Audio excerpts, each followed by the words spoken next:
completely solve the separable differential equation given here. So it's not quite separated yet, but we're in the process. We can see there's a little bit of y stuff over here. Maybe we can move it over. And of course the dx should move to the x side. So root y squared minus, I think it was 1, right? Yeah, minus 1. And dy by dx. And it was x over 2y. Always make sure you've got the right thing copied before you continue doing the question. So I'm going to bring the dx over to the other side. So we'll have x dx over here. And we'll have 2y over root y squared minus 1 dy over here. Now all the x's and y's are on their various respective sides. We can integrate. Now, over here on the left with y, we've got a bit more work to do because we should probably do a substitution. So you might say let u be y squared minus 1. Then du by dy, which is a weird thing, we don't usually write it like that, is going to be 2y, or if you rearrange dy is du by 2y.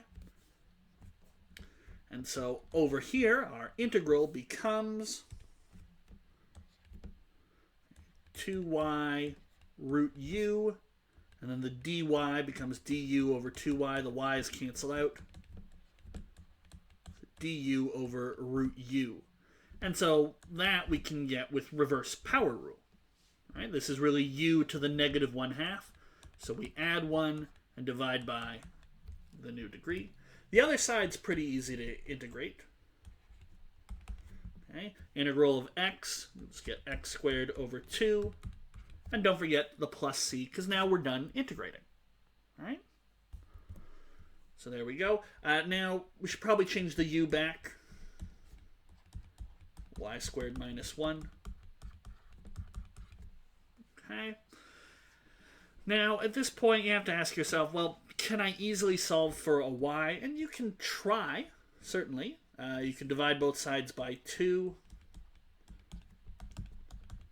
X squared over 4. I'm going to leave it as a plus c. Purists would want it to be c plus 2, or if I want a new constant, I should write something like c prime or d. I'm just going to leave it as c. Typically in math, we let unknown constants absorb other constants so that they don't change. I suppose we could square both sides.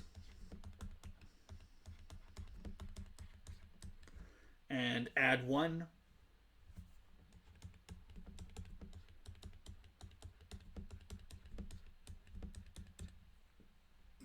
I suppose we could try and do y with the square root. Probably should add a plus minus because I don't know if y is a function that might take negative or positive values as its output. So there we've managed to solve for what y roughly looks like. But if I'm honest, we should probably just leave it with a relationship like this, or maybe something like this without the roots. We tend not to like roots in math. Okay? But if you really want to go for a solution for y, you could do something like this with the plus minus, and that's okay. But really what we're after is the relationships between y and x. So there we go.